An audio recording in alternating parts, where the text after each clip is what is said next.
Halo kaum intelektual sekalian. Gubernur yang didukung oleh Ustadz Abdul Somad diciduk polisi, guys. Diciduk KPK. Wow, luar biasa. Kenapa seperti itu? Apa alasannya? Karena korupsi lah, apalagi ya kan. Jadi nama gubernur ini adalah Abdul Wahid. Dan bagaimana kronologinya? Kenapa dia korupsi? Kenapa Ustadz Abdul Somad mendukung tersangka korupsi ini? Apa alasannya? Apakah Abdul Somad ini tidak mengetahui sebelumnya bahwa Abdul Wahid ini punya bibit-bibit korupsi? Lalu kenapa dia mendukung itu? Kemudian kalau saya perhatikan itu ya, nggak semuanya tapi ya, nama-nama yang sering korupsi di Konoha itu ya, hanya di Konoha ya, bukan Indonesia ya. Karena orang Indonesia itu rata-rata anti kritik. Kalau saya perhatikan itu, rata-rata orang yang korupsi di Konoha itu namanya nama yang religius, guys. Ya, kalau nggak percaya coba cek data. Saya nggak tahu apakah ini kebetulan atau tidak. Kalau saya perhatikan seperti itu, 80% namanya itu nama yang sangat religius gitu ya. Nama-nama yang ada hubungannya dengan agama gitu. Saya tidak mengatakan bahwa kalau misalnya nih namanya tidak religius gitu, tidak ada hubungannya dengan agama, nggak korupsi. Saya tidak mengatakan seperti itu ya. Tapi kalau saya perhatikan itu ya rata-rata seperti itu. Kok bisa? Apa alasannya? Kenapa bisa seperti itu? Kemudian ya, kalau saya perhatikan itu ya, nggak semuanya tapi ya, di Konoha itu kalau ada pemuka agama yang kondang atau pemuka agama yang banyak fansnya, banyak followersnya, mereka biasanya akan mudah mencalonkan pejabat. Kenapa? Karena banyak follower. Apapun yang dikatakan pemuka agama ini biasanya di Konoha ya, bukan Indonesia, akan dituruti. Nah, yang jadi pertanyaan, kenapa pemuka agama itu mendukung seorang politisi gitu? Apa alasannya? Kalau misalnya ada yang mengatakan, oh pemuka agama itu harus mengayomi yang namanya politisi dan sebagainya. Nah, apakah pemuka agama itu mengerti politik? Apakah ada hubungannya agama dengan politik? Ini kan dua hal yang berbeda. Agama itu kan mengurusi yang namanya langit ya. Makanya disebut dengan agama langit. Mengurusi yang namanya wahyu gitu. Sementara politisi itu kan mengurusi yang namanya bumi gitu. Jadi kalau pemuka agama itu mengurusi yang namanya politisi, itu artinya dia itu direndahkan gitu serendah-rendahnya. Harusnya dia di langit. Lalu dia mengurusi politisi gitu, mendukung politisi. Apa enggak hina ini? Ya enggak sih? Apa enggak turun derajatnya? Kalau saya perhatikan itu ya, di Konoha itu, pemuka agama itu dijadikan bemper oleh pemerintah. Biasanya mereka akan dikasih tambang dan lain sebagainya. Saya tidak mengatakan bahwa Ustadz Abdul Somad dikasih tambang, saya tidak mengatakan seperti itu. Tapi yang saya perhatikan di Konoha itu, mereka biasanya dibungkam dengan apa? Dengan duit, dengan tambang. Itu hanya di Konoha ya, bukan Indonesia ya. Nah, yang jadi pertanyaan, apakah ini semacam bias gitu kalau misalnya ada pemuka agama mendukung politisi tertentu dengan menggunakan embel-embel agama? Apakah ini namanya bias? Apakah ini yang merusak politik di Indonesia? Apakah ini tidak pernah terpikirkan gitu sebelumnya? Lalu bagaimana solusinya? Kenapa seringkali pemuka-pemuka agama itu bias? Ya, seringkali pemuka-pemuka agama itu menggunakan followersnya untuk apa? Untuk mendukung suatu calon politisi gitu. Padahal bisa aja yang didukung ini tidak mengerti yang namanya birokrasi, nggak mengerti yang namanya pemerintahan. Dia nggak kapabel gitu. Ya, lihat duit langsung hijau matanya gitu. Belum selesai dengan dirinya. Nah, yang jadi pertanyaan, bagaimana cara memisahkan ini? Kalau ini bermasalah, bagaimana cara memisahkan antara pemuka agama yang mendukung gubernur gitu atau bupati, sehingga ini kan semacam bias. Karena apa? Karena masyarakat itu ngikut ke pemuka agama. Dia kadangkala memilih gubernur itu atau pejabat itu bukan karena kinerjanya, tapi karena apa? Karena ada yang dukung pemuka agama yang sangat kondang.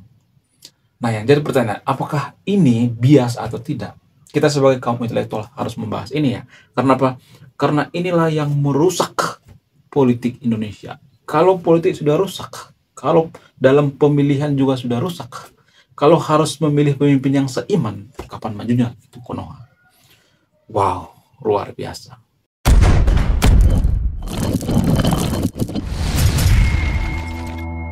Jadi gubernur yang saya masuk itu adalah Abdul Wahid.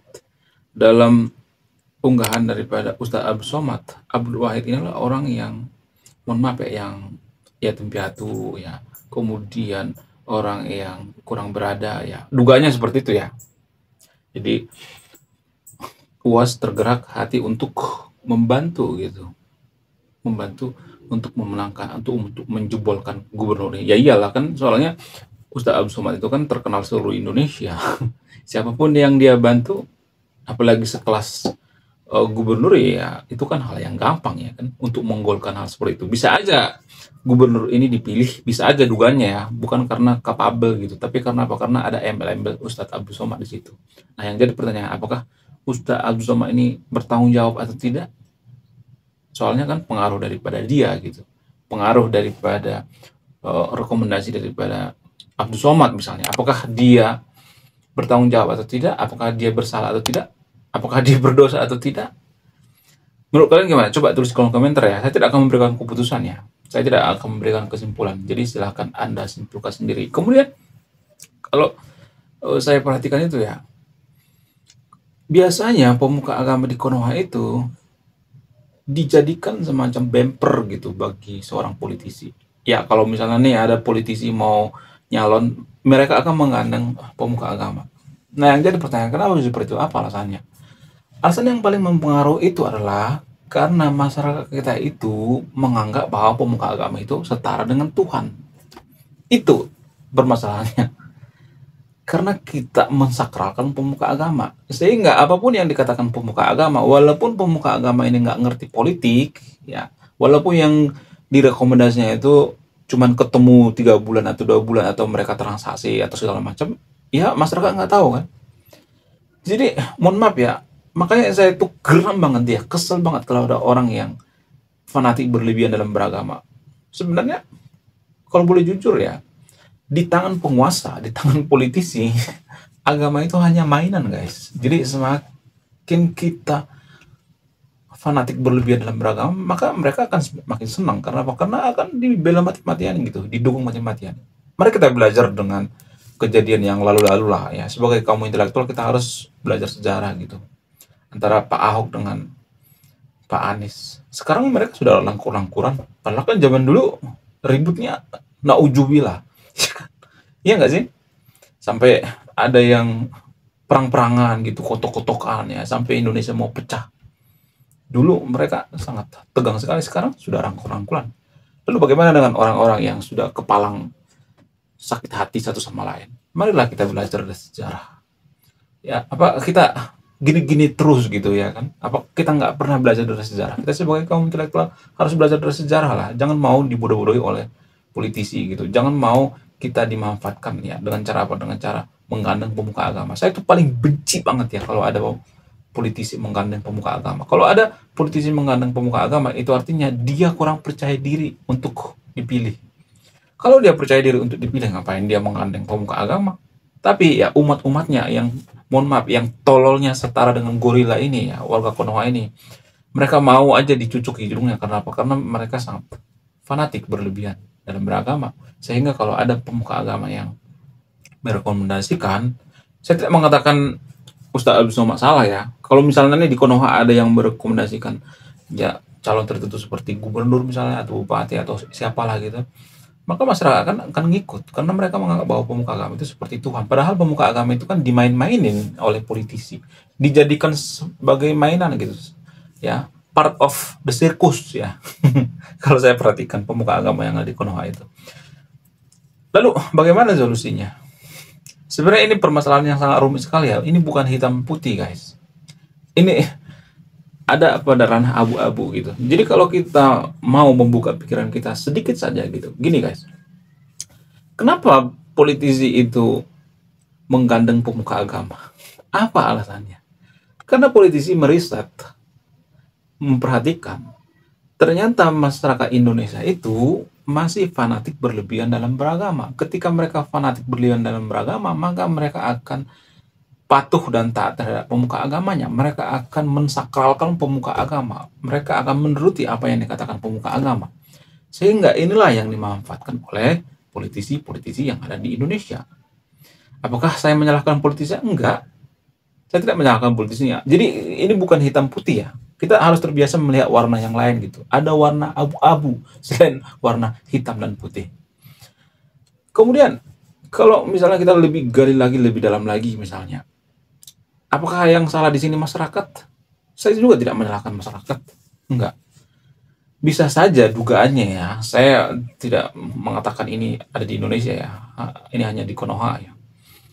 Dugaannya bisa aja masyarakat itu mengkultuskan pemuka agama, ya menganggap bahwa pemuka agama itu seperti Tuhan, itu pengaruh daripada doktrin agama. Apakah masyarakatnya salah? Saya tidak menyalahkan masyarakatnya. Kalau misalnya ada doktrin yang mengatakan bahwa pemuka agama itu harus dikultuskan gitu, harus disakralkan gitu, pemuka agama itu harus dihormati dan sebagainya. Kalau misalnya ada doktrin yang mengarah ke situ, kalau misalnya ada ayat-ayat yang mengarah seperti itu, berarti bukan masyarakatnya dong yang salah. Jadi makanya saya katakan ini permasalahan itu sangat complicated ya, sangat rumit sekali gitu. Ibarat bambu itu ya, akarnya itu sudah berbelit-belit ya, di bawah itu akarnya sudah berbelit. Itulah permasalahan politik atau birokrasi yang ada di Indonesia kalau saya perhatikan. Jadi inilah yang dimanfaatkan para politisi. Jadi ini seperti lingkaran setan ya. Pertama, politisi melihat bahwa masyarakat kita itu sangat patuh dengan pemuka agama ya. Nah, karena masyarakat kita itu sangat patuh dengan pemuka agama, maka politisi menggandeng pemuka agama. Pemuka agama melihat bahwa masyarakat kita itu sangat patuh terhadap dirinya, sehingga dimanfaatkan oleh pemuka agama untuk apa? Untuk pencalonan. Kita nggak tahu apakah mereka transaksi di bawah meja, kita nggak tahu kan.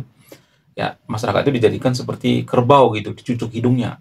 Nah, kemudian kalau masyarakat misalnya, ya lingkaran ketiga misalnya, masyarakat itu dari mana mereka belajar? Dari kitab suci agama tertentu di Konoha. Kalau misalnya ada doktrin-doktrin yang mengatakan kita harus menghormati pemuka agama, ya kita harus mencium kakinya dan sebagainya. Kalau misalnya ada ayat seperti itu, berarti ya bukan salah masyarakatnya dong ya. Salah apanya? Salah penafsiran misalnya.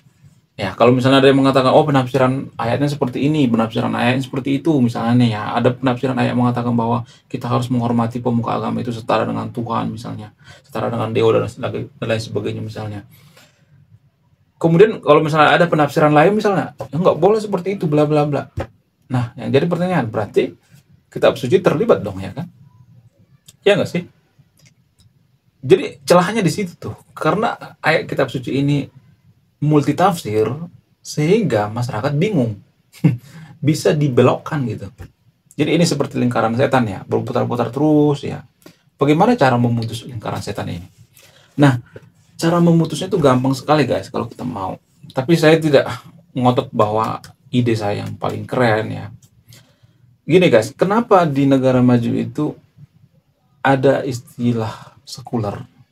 Tapi kalau saya ngomong seperti ini, saya dikata-katain, oh kamu ateis, oh kamu agnostik, oh kamu PKI. Enggak guys. Kalau Anda perhatikan di negara maju itu, rata-rata negara maju itu mereka menganut yang namanya sekularisme. Cek data. Iya kan? Singapura sekularisme, ya Australia sekularisme. Rata-rata negara maju sekularisme, Amerika sekularisme. Ya, jarang-jarang negara maju itu yang tidak sekuler ya. Sangat sekuler. Apa yang mereka hindari? Ya, ini yang mereka hindari. Biar pemuka agama tidak memanfaatkan ya keluguan masyarakat gitu, tidak memanfaatkan multitafsir. Itu sebenarnya tujuan mereka. Bukan karena mereka jadi PKI gitu, apa segala macam, tai kucing gitu, enggak. Kalau saya perhatikan tuh justru ya nama-nama yang sering korupsi di Konoha itu ya nama-nama yang agamis ya, nama-nama yang ada di kitab suci. Kalau boleh jujur ya, munafik tahu kita sebenarnya. Ya kan? Kalau ada yang korupsi kita teriak-teriak, oh, hukum metong korupsi, hukum metong korupsi ya. Tiba-tiba kita dikasih duit nih, disogok nih ya. 1 miliar misalnya, langsung hijau matanya. Bayangkan ya, korupsi yang ada di Riau ini ya, korupsi yang diduga dikorupsi oleh Abdul Wahid, gubernur Riau ini, sekitar kurang lebih ratusan miliar ya dugaannya. Kronologinya itu ketika pengadaan jalan, jembatan, sehingga ada istilah fee. Nah, istilah fee inilah yang sebenarnya dimanfaatkan oleh sang gubernur yang didukung oleh Ustadz Abdul Somad ini. jumlahnya itu sekitar ratusan miliar. Bayangkan seorang gubernur masih mupeng gitu ya, muka pengen duit, dikasih duit miliaran langsung ini ya, kicep gitu. Aduh, hancurkan karirnya seperti itu. Jadi gini guys ya, saya tidak mengatakan bahwa orang yang tidak beragama itu lebih suci. Saya tidak mengatakan seperti itu ya. Ya, kalau ada peluang ya, lebih baik ya orang-orang yang tidak terlalu berlebihan dalam beragama atau orang yang biasa-biasa aja lah. Jangan terlalu yang berlebihan dalam beragama gitu. Kalau mau menjadi pemimpin, biasa aja ya. Kita ambil contoh misalnya, saya tidak mendukung KDM ya. Saya tidak mendukung KDM. Saya melihat KDM itu nggak terlalu mengurusi yang namanya agama gitu. Dia tidak pernah menggandeng pemuka agama ketika calon. Enggak. Kalau saya perhatikan. Bahkan dia dimusrikan atau dikafir-kafirkan oleh pemuka agama di Konoha karena mereka nggak dapat dana hibah gitu, ngamuk-ngamuk. Apakah pemuka agama di Konoha itu semacam menghambat kemajuan? Bisa, nggak semuanya tapi ya bisa ya. Kalau seperti ini kasusnya bisa kok. Kalau saya perhatikan tuh ya biasanya para pejabat-pejabat itu menggunakan bantuan daripada pemuka agama untuk meraup suara. Kalau KDM saya enggak, dia enggak mengandung pemuka agama. Karena dia percaya diri gitu, dia capable gitu. Dia punya ide-ide yang sangat brilian gitu. Dia mengerti, memahami gitu situasi masyarakat. Sehingga dia percaya diri, enggak pernah tuh minta bantuan dari Habib Rizik misalnya, dari Habib Bahar dan sebagainya. Ya. Kalau saya perhatikan tuh ya, KDM itu ya, ini cuma dugaan saya, KDM itu lebih sekuler kalau saya melihatnya. Sekuler banget ya, dia memisahkan antara agama dengan kekuasaan gitu. Bahkan dia mengatakan bahwa ya pemuka agama itu ya urusannya urusan langit, bukan urusan bumi ya. Yang mengurus bumi itu adalah politisi gitu. Jadi ngapain pemuka agama turun dari langit ke bumi gitu untuk mendapatkan duit recehan? Murahan banget ya kan. Jadi pemuka agama lah ya. Kalau di Konoha itu kalau saya perhatikan pemuka agama salah satunya menghambat kemajuan bangsa kita. Ya, kalau misalnya ada yang mengatakan enggak semuanya, iya saya juga nggak mengatakan semuanya, tapi rata-rata kok seperti itu. Ya buktinya buktinya yang ada di Konoha ini banyak tuh pilihan-pilihan daripada pemuka agama yang meleset. Ya, semua ini kembali ke diri kita ya. Saya tidak mengatakan ini hitam putih ya. Ada warna yang lain. Saya tidak menyalahkan politisinya, saya tidak menyalahkan pemuka agamanya, saya tidak menyalahkan masyarakatnya, saya tidak menyalahkan multi tafsir dan sebagainya. Jadi dibutuhkan yang namanya kesadaran. Untuk memajukan suatu bangsa itu nggak boleh hanya berpatokan pada pemerintah. Oh, pemerintah kita korup, yang milik kita. Kenapa kita nggak jeli gitu memilih pemimpin? Kenapa kita memilih pemimpin itu hanya karena seiman gitu? Dan ini juga yang bikin kacau Konoha, memilih pemimpin yang hanya seiman gitu, bukan hanya karena kerjanya gitu. Kalau kerjanya bagus ya, sok atuh, ya kan? Mau menyembah pohon kayak, mau nyembah batu kayak, mau nyembah kubus kayak nggak jadi masalah. Apa masalahnya? Itu kan masalah pribadi. Kenapa kita bawa ranah pribadi dalam politik? Nggak boleh kan? Politik itu kan ranah publik. Kenapa kita bawa ranah pribadi? Jadi menurut saya ini yang perlu kita perhatikan sebagai kaum intelektual gitu ya. Biar kita jangan dikebuli oleh pemuka agama. Ya, kita sengaja dihadapkan dengan situasi yang sangat rumit ya. Pemuka agama justru ya, kalau saya perhatikan itu justru memperkacau gitu kemajuan suatu bangsa di Konoha ya. Hanya di Konoha ya, buat Indonesia ya, karena pemuka agama di Indonesia itu anti kritik ya. Sedikit saja kita kritik maka akan kecangkul kejutan berjamaah. Katanya pemuka agama dikit-dikit marah, dikit-dikit emosi. Ngaco. Oke, sekian video ini. Terima kasih sudah menonton. Saya kaum intelektual, salam rasional.